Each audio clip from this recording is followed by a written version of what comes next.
The project, located in Monmouth County, was a metallurgical facility. It was developed in 1960 that had an open pipe discharge into a wetland area. It was also a flood hazard and transition areas. It also spread into a very large area because it just kept migrating from the water that was being discharged. The way we look at anything when we're doing work is we have a soil component, we have an ecological component, and then we have a groundwater component. They're all interrelated, but we can clean up soil and still have a groundwater problem. And that's essentially what's happening here.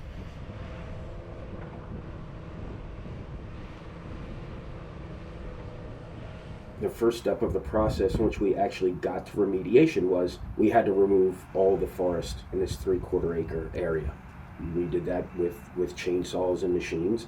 We chipped the wood. The roots we took out because they were in contaminated soil, and we ground the stumps into wood chips and put it in with our soil for off-site disposal because we considered it to be contaminated.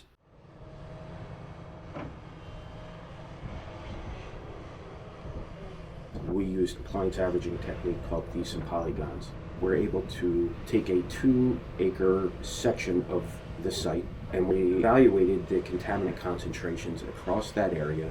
And what you can do is you can remove the most contaminated polygons and replace it with clean fill material, which will reduce your entire average concentration across that 2-acre functional area. If you have your concentration below a certain standard, now your remediation be considered complete. What that allowed us to do was reduce the amount of soil that we needed to excavate off-site. That was the biggest savings for the client, was us being able to reduce the off-site disposal costs, which really reduced the overall cost of the project.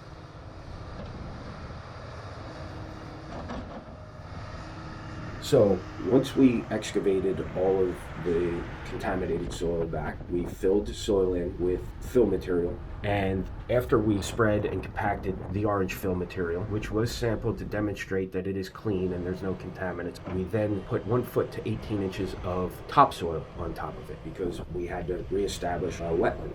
We had to replant everything that we took out.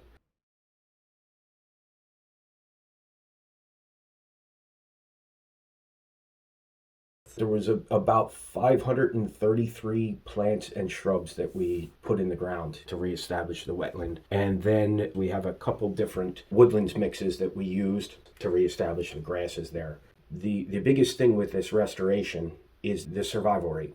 So every plant that we have planted out there is surveyed, it's tagged, it's numbered. The number correlates with the species of the tree. We'll take photographs. And then also we take the measurements of the tree, the thickness, how tall it is.